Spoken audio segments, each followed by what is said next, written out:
All right, Scottie, just kind of take us through how the round went. Seemed like a long, hot day. And just kind of how you went about it. Pretty good description, I would say, of what it's like out there. Golf course is very hilly. Yeah, it was definitely quite warm. Overall, my round, I felt like I did some good stuff out there. I would have liked to have been a little sharper with my irons today.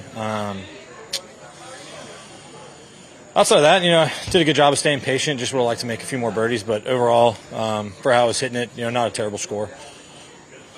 How did you feel the course? Did you feel the course kind of get a little more of the fire back in it that you saw early Thursday compared to the last couple days? Not really. I mean, the greens are still pretty soft, and so there was definitely some opportunities that we had out there. I felt like I hit a lot of fairways on the front nine, just wasn't able to make as many birdies as I would have hoped to. But overall, I keep putting myself in position like that. I'm sure the results will improve tomorrow.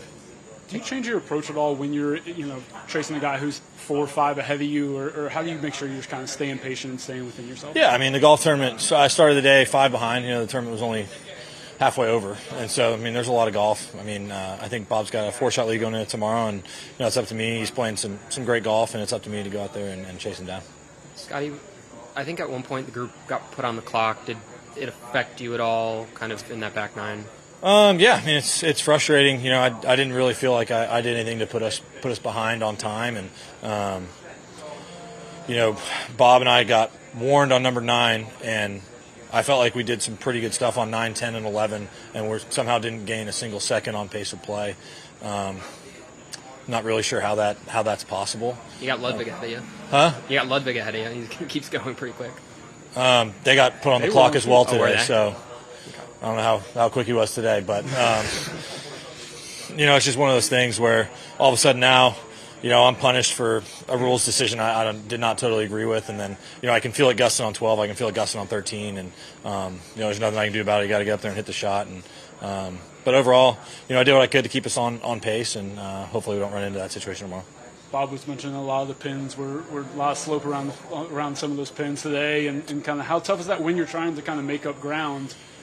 Well, I mean, they got it started down 1. I mean, that pin was on quite a bit of slope.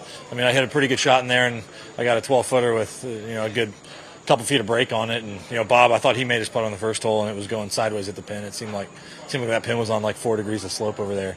And it's challenging, but, that's what I said about giving myself a good amount of opportunities. Today I wasn't as sharp as I would have hoped with the irons. I felt like I was putting kind of up and over hills a little bit today, and felt like I could have put myself in better positions kind of going into the greens.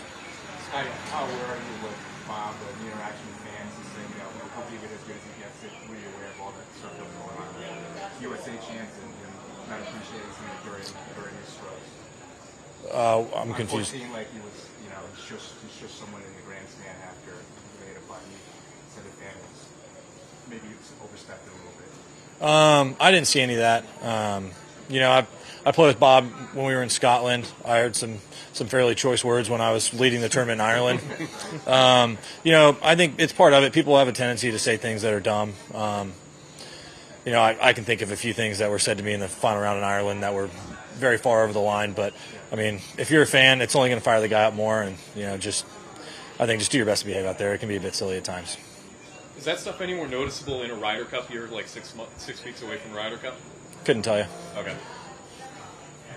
right, thanks, Scottie. All right, sweet. Thanks, y'all.